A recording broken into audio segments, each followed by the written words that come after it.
ছেলেরা যদি 4টা বিয়ে করতে পারে তাহলে মেয়েদেরও 4টা কেন, মেয়েরা আরো বেশি করবে, কারণ মেয়েদের এনার্জি অলওয়েজ বেশি থাকে। ছেলেরা যদি 4টা বিয়ে করতে পারে তাহলে মেয়েরা পারবে না কেন? অবশ্যই পারবে, কারণ নারী পুরুষ সমান অধিকার। আর যদি একটা কথাই চিন্তা করি তাহলে মেয়েদের চেন কোনো কাজে লাগে না, চেন খুলে মুতার অধিকার তো তাদেরও আছে। মালে আসেন, একটা চাবি দিয়া যদি 4টা তালা খোলা যায় ওটাকে বলা হয় মাস্টার কি, আর একটা তালা যদি 4টা চাবিতেই খুলে সেটাকে বলা হয় খাঙ্কি।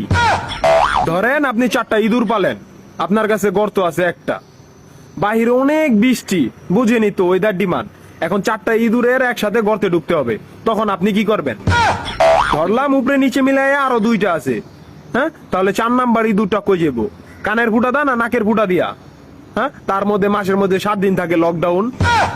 আমি মানি, আমি না শুধু সবাই মানে, মেয়েদের অনেক পাওয়ার, মেয়েদের অনেক এনার্জি। তাহলে দেশের মধ্যে ঘন ঘন লোডশেডিং হয় কেন? আমার মাথায় কোনোভাবেই ঢোকে না। একটা ছেলে যদি 4টা বিয়ে করে, 4টা ঘরে যদি 10টা সন্তান থাকে, তারপরে বাপের নামে একটাই থাকবো। এখন আপনি যদি 4টা বিয়ে করেন, একটা সন্তান হয়, তাহলে বাপের নাম কি দিবেন? সলিমুদ্দিন, কলিমুদ্দিন, আনোয়ার, মনোয়ার, নাকি গড়ে মিলাইয়া জানোয়ার? আপনি কি নারী না ঢাকা শহরের লোকাল গাড়ি?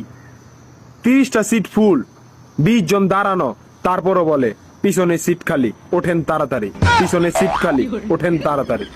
শুধু এই সমস্ত মেয়েদের কারণে পুরা নারী জাতির সম্মানহানি হয়। আমাদের উচিত সিটি কর্পোরেশনের কুত্তা মারার ইঞ্জেকশন দিয়া এদেরকে মেরে ফেলা, যাতে এদের জন্য অন্য কোনো মেয়েদের কেউ খারাপ নজরে না দেখে। মা রানী কোনানকার।